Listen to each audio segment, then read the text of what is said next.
Hi hello ಎಲ್ಲರಿಗೂ ನಮಸ್ಕಾರ ಸ್ನೇಹಿತರೆ, good morning. Welcome back to the channel. Diet plan ಅಲ್ಲಿ ಡೇಟ್ 13 ವಿಡಿಯೋನ ಇವತ್ತು ನಿಮ್ ಜೊತೆ ಶೇರ್ ಮಾಡ್ತಾ ಇದ್ದೀನಿ. ಸ್ನೇಹಿತರೆ, ನನ್ಗೆ ಗೊತ್ತು ರೆಗ್ಯುಲರ್ ಆಗಿ ಹಾಕ್ಲಿಕ್ಕೆ ಆಗ್ತಾ ಇಲ್ಲ, ಯಾಕಂದ್ರೆ ಲಾಟ್ ಆಫ್ ವರ್ಕ್ ಪ್ರೆಷರೈಸ್ ಆಗ್ಬಿಡುತ್ತೆ. ಸೊ ಬೆಳಿಗ್ಗೆ ಎದ್ದ ತಕ್ಷಣ ನಾನು 200 ml ನಷ್ಟು ನೀರನ್ನ ಕುಡ್ತಿದ್ದೆ. ಸೊ 200 ml ನೀರು ಕುಡಿದ ನಂತರ ನಾನು ಯೋಗ, ಕಾರ್ಡಿಯೋ ನೀವು ಯಾವ್ದು ಬೇಕಾದ್ರೂ ಮಾಡ್ಕೋಬಹುದು. ಇವತ್ತು ನಾನು ಮಾಡಿದ್ದು ಯೋಗ. ಸೊ ಯೋಗ ವಿಡಿಯೋನ ನಾನು ಸಣ್ಣ ಕ್ಲಿಪ್ಪಿಂಗ್ ಅನ್ನ ನಾನು ಇಲ್ಲಿ ಆ್ಯಡ್ ಮಾಡಿರ್ತೀನಿ. ಅದ್ರ ಲಿಂಕ್ ಅನ್ನು ಕೂಡ ಡಿಸ್ಕ್ರಿಪ್ಷನ್ ಬಾಕ್ಸ್ ಅಲ್ಲಿ ಕೊಟ್ಟಿರ್ತೀನಿ. ಯೋಗ, ಕಾರ್ಡಿಯೋ, ಏರೋಬಿಕ್ಸ್, ಜೂಂಬಾ ಯಾವ್ದು ಬೇಕಾದ್ರೂ ನೀವು ಮಾಡ್ಕೋಬಹುದು. ಮಿನಿಮಮ್ ಒಂದು 40-45 ಮಿನಿಟ್ಸ್ ಮಾಡೋದ್ರಿಂದ ನಿಮ್ಮ ಹೆಲ್ತ್ ತುಂಬಾ ಚೆನ್ನಾಗಿರುತ್ತೆ. ಆ ನಂತರ ನಾನು ಬಂದು ಗ್ರೀನ್ ಟೀ ಅನ್ನ ಮಾಡ್ಕೊಂಡು ಕುಡಿದೆ. ಸೊ ಗ್ರೀನ್ ಟೀ ಯಾವ ರೀತಿ ಮಾಡೋದು ಅಂತ ನೋಡೋಣ ಬನ್ನಿ. ಸೊ ಮೊದಲನೇದಾಗಿ ನಾನು ಯೂಸ್ ಮಾಡ್ತಾ ಇರೋದು ಬ್ಯಾಂಬೂ ಫಾರೆಸ್ಟ್ ಗ್ರೀನ್ ಟೀ. ಸ್ನೇಹಿತರೆ, ಇದ್ರ ಪ್ರೈಸ್ ಬಂದು 700 ಚಿಲ್ಲರೆ ಇರುತ್ತೆ. ಬಟ್ ಕಾಸ್ಟ್ಲಿ ಅನ್ನೋದೊಂದು ಬಿಟ್ಟರೆ ಇದರಲ್ಲಿ ಆ್ಯಂಟಿ ಆಕ್ಸಿಡೆಂಟ್ ಜಾಸ್ತಿ ಇದೆ. ಸೊ ನೀವು ಒಂದು ಗ್ರೀನ್ ಟೀ ಪ್ಯಾಕೆಟನ್ನು ತೆಗೆದುಕೊಂಡು ಬಂದರೆ ಸುಮಾರು 50 ಗ್ರಾಮ್ನಷ್ಟಿರುತ್ತೆ. ನಿಮಗೆ 50 ದಿನಗಳ ಕಾಲ ಬರುತ್ತೆ. ಸೊ ಈಗ ಫಸ್ಟು ನಾನು ಒಂದು 1/4 ಲೀಟ್ರಷ್ಟು ನೀರನ್ನು ಒಂದು ಪಾತ್ರೆಗೆ ಕೆಟಲ್ಗೆ ಹಾಕ್ಕೊಳ್ತಾ ಇದ್ದೀನಿ. 1/4 ಲೀಟ್ರ್ ನೀರನ್ನು ಹಾಕ್ಬಿಟ್ಟು ಚೆನ್ನಾಗಿ ಕುದಿಲಿಕ್ಕೆ ಬಿಟ್ಬಿಡೋಣ. ಇದು ಚೆನ್ನಾಗಿ ಕುದ್ದ ನಂತರ ಸುಮಾರು 5 ಎಲೆಗಳಷ್ಟು ನಾನಿಲ್ಲಿ ಬ್ಯಾಂಬೂ ಫಾರೆಸ್ಟ್ ಗ್ರೀನ್ ಟೀಯನ್ನು ಹಾಕ್ಕೊಳ್ತಾ ಇದ್ದೀನಿ. ನೋಡಿ, 5 ಎಲೆ ಸಾಕು, 1 ಗ್ರಾಮ್ ಲೆಕ್ಕ.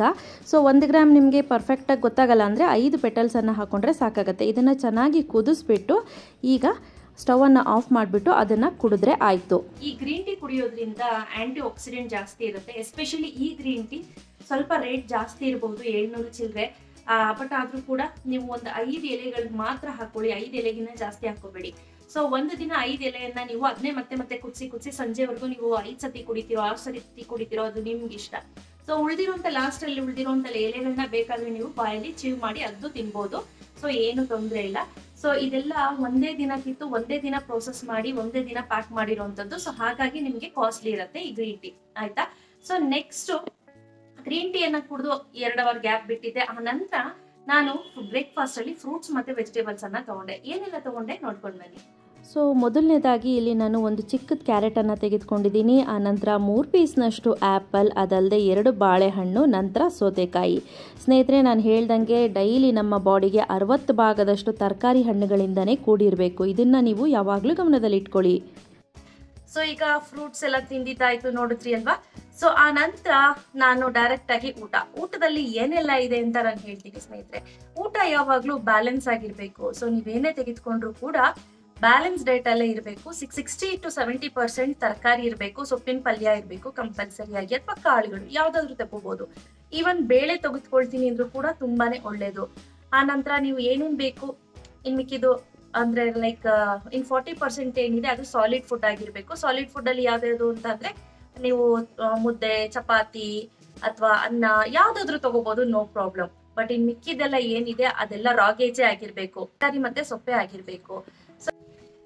ಸೊ ಬನ್ನಿ ಸ್ನೇಹಿತರೆ, ಊಟದಲ್ಲಿ ಏನೆಲ್ಲ ಇದೆ ಅಂತ ತೋರಿಸ್ತೀನಿ ಬನ್ನಿ. ಮಧ್ಯಾಹ್ನದ ಊಟ ಭರ್ಜರಿ ಊಟ ಅಂತಲೇ ಹೇಳ್ಬೋದು. ಸೊ 1 ಕಪ್ನಷ್ಟು ಸೊಪ್ಪು ಮತ್ತು ಮೊಟ್ಟೆ ಹಾಕಿ ಮಾಡಿರುವಂತಹ ಪಲ್ಯ. ಸೊ ಕಂಪಲ್ಸರಿಯಾಗಿ ಸೊಪ್ಪಿನ ಪಲ್ಯ ತೊಗೊಳ್ಳೇಬೇಕು ಸ್ನೇಹಿತರೆ. ಇದು ನಾನು ಬೆರಕೆ ಸೊಪ್ಪನ್ನು ಯೂಸ್ ಮಾಡಿದ್ದೀನಿ. ಆನಂತರ 1 ಕಪ್ನಷ್ಟು ಇಲ್ಲಿ ಸಾರು, ಅದು ಕಾಳು ಹಾಕಿರುವಂಥ ಸಾರು. ನಂತರ 1 ಕಪ್ನಷ್ಟು ರೈಸ್, ಅರ್ಧ ಸೌತೆಕಾಯಿ, ಆನಂತರ ಒಂದು ಅರ್ಧ ಕ್ಯಾರೆಟು, ಅದಲ್ಲದೆ ಸ್ನೇಹಿತರೆ ಚಪಾತಿ. ಈ ಒಂದು ಚಪಾತಿ ತೆಗೆದುಕೊಳ್ತೀನಿ, ರೈಸ್ ಸ್ಕಿಪ್ ಮಾಡ್ತೀನಿ ಅಂದರೂ ಕೂಡ ನೀವು 2 ರಿಂದ 3 ಚಪಾತಿ ತೆಗೆದುಕೋಬೋದು, ತೊಂದರೆ ಇಲ್ಲ. ಸೊ ನಾನಿಲ್ಲಿ ಚಪಾತಿಯನ್ನು ಯೂಸ್ ಮಾಡ್ತಾ ಇದ್ದೀನಿ. ಸೊ ಹಾಗಾಗಿ ರೈಸ್ ಕೂಡ ತೊಗೊಳ್ತಾ ಇದ್ದೀನಿ, 1 ಚಪಾತಿ 1 ರೈಸು. ಇಲ್ಲಪ್ಪ 2ರಲ್ಲಿ 1 ತೊಗೊಳ್ತೀನಿ ಅಂದರೂ ಕೂಡ ನಡೆಯುತ್ತೆ, ತೊಂದರೆ ಇಲ್ಲ. ಈ ರೀತಿ ಬ್ಯಾಲೆನ್ಸ್ ಡಯಟ್ ಮಾಡೋದ್ರಿಂದ ನೀವು ಎಕ್ಸ್ಟ್ರೀಮ್ ಲೆವೆಲ್ಗೆ ವೆಯ್ಟ್ ಲಾಸ್ ಆಗ್ಬೋದು. ನೀವು ನೋಡಿರ್ಬೋದು ಡಯಟಿಷಿಯನ್ಸ್ ಏನೇನೋ ಹೇಳ್ತಾರೆ, ಬಟ್ ಅದನ್ನೆಲ್ಲ ಮಾಡೋದಕ್ಕಿಂತ ಕರೆಕ್ಟಾಗಿ ಬ್ಯಾಲೆನ್ಸ್ ಆಗಿ ನಾವು ತೆಗೆದುಕೋಬೇಕು ಆಹಾರ. ಇದಿಷ್ಟು ತೊಗೊಂಡ್ರೆ ಸಾಕು ಸ್ನೇಹಿತರೆ. ಇವನ್ ನಿಮಗೆ ಗೊತ್ತು, ಕ್ಯಾರೆಟಲ್ಲಿ ವಿಟಮಿನ್ ಸಿ ಇದೆ, ಸೌತೆಕಾಯಲ್ಲಿ ಅರೌಂಡ್ ಅರ್ಧ ಮುಕ್ಕಾಲು ಭಾಗದಷ್ಟು ಬರೀ ನೀರಿನ ಅಂಶನೇ ಇದೆ. ಸೊ ಡೈಜೆಷನ್ಗೆ ತುಂಬಾ ಒಳ್ಳೆಯದು. ನಂತರ ಸ್ನೇಹಿತರೆ 5 ಗಂಟೆಗೆ ಸ್ವಲ್ಪ ಹೊಟ್ಟೆಸ್ವಾಯ್ತು. ಸೊ 5 ಗಂಟೆಗೆ ನಾನು ಪಪ್ಪಾಯನ ತೆಗೆದುಕೊಂಡೆ. ಇನ್ ಕೇಸ್ ನಿಮ್ಗೆ ಏನಾದ್ರು ಹೊಟ್ಟೆಸ್ವಾಯ್ತು ಅಂದಾಗ ಟೊಮ್ಯಾಟೊ ಸೂಪ್ ತಗೋಬಹುದು, ಆರ್ ಎಲ್ಸ್ ನೀವು ಮಕ್ನಾ ತಗೋಬಹುದು, ಅಥವಾ ತರಕಾರಿ ತಿನ್ಬೋದು, ಪಲ್ಯ ತಿನ್ಬೋದು, ಕುಂಬಳಕಾಯಿ ಪಲ್ಯ ತಿನ್ಬೋದು.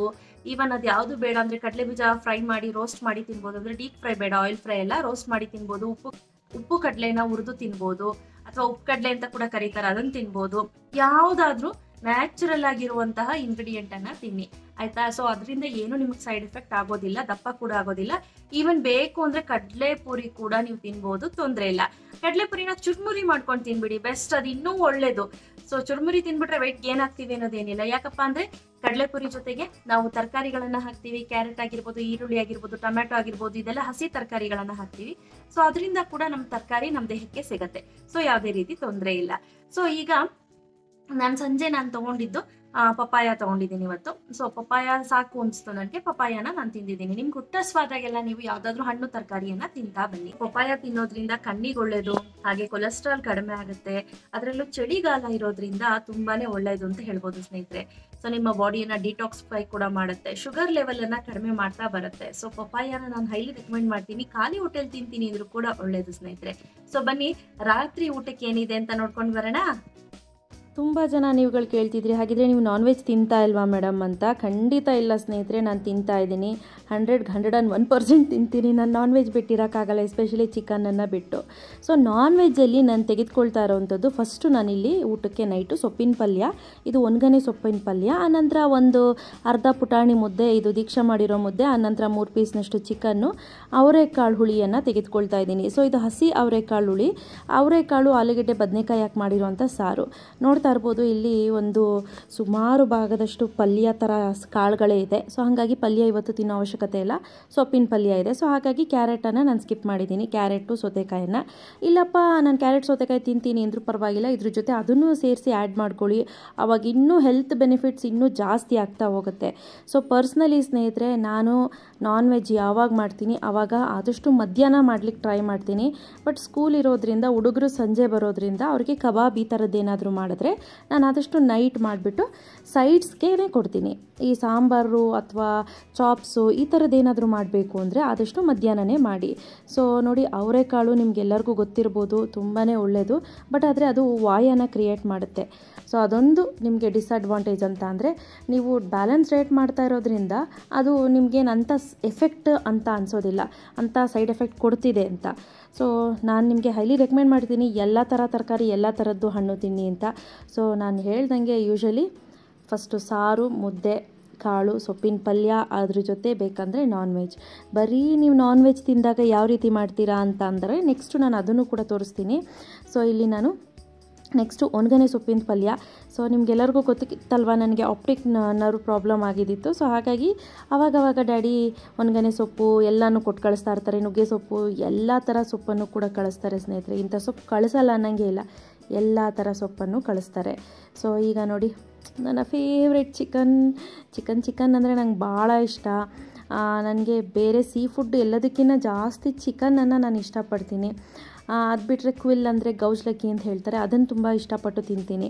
ಸೊ ಇದು ನೈಟ್ಗೆ ನಾನು ತೆಗೆದುಕೊಂಡಂಥ ಆಹಾರ. ಆದಷ್ಟು 7 ಗಂಟೆಗೆ ಕ್ಲೋಸ್. ಎಸ್ ಸ್ನೇಹಿತರೆ, ಇವತ್ತಿನ ವೆಯ್ಟ್ ಲಾಸ್ ವಿಡಿಯೋ ನೋಡಿದ್ರಿ ಅಂತ ಅಂದ್ಕೊಳ್ತೀನಿ. ಸೊ ಆ್ಯಕ್ಚುಲಿ ಇದು ನಿನ್ನೆ ಶೂಟ್ ಮಾಡಿದ್ದು. ಸೊ ಜಸ್ಟ್ ನಾನು ಹಾಗಾಗಿ ಕ್ಲಿಪ್ಪಿಂಗನ್ನು ತೊಗೊಂಡಿದ್ದೆ, ಫುಲ್ ಡೀಟೇಲ್ ವಿಡಿಯೋ ಮಾಡೋಕ್ಕಾಗಲಿಲ್ಲ ಅಂತ ಹೇಳಿ. ಸೊ ಇವತ್ತಿನ ವೆಯ್ಟ್ ಲಾಸ್ ನಿಮ್ಗೆಲ್ಲರಿಗೂ ಇಷ್ಟ ಆಗಿದೆ ಅಂತ ಅಂದ್ಕೊಳ್ತೀನಿ. ಇಷ್ಟ ಆಗಿದ್ರೆ ಪ್ಲೀಸ್ ಒಂದು ಲೈಕ್ ಮಾಡಿ, ಶೇರ್ ಮಾಡಿ. ಹಾಗೆ ಎಷ್ಟು ಜನ ಮೋಟಿವೇಟ್ ಆಗಿ, ಎಷ್ಟು ಜನ ಶುರು ಮಾಡಿದ್ದೀರಾ, ಎಷ್ಟು ವೆಯ್ಟನ್ನು ಲಾಸ್ ಮಾಡ್ಕೊಂಡಿದ್ದೀರಾ ಅನ್ನೋದು ಕೂಡ ಕಾಮೆಂಟ್ ಮಾಡಿ. ಈವನ್ ಫೋಟೋ ಕಳಿಸ್ತೀನಿ ಅಂದರೂ ಕೂಡ ಫೋಟೋನ ಕಳಿಸ್ಬೋದು. So thank you, bye.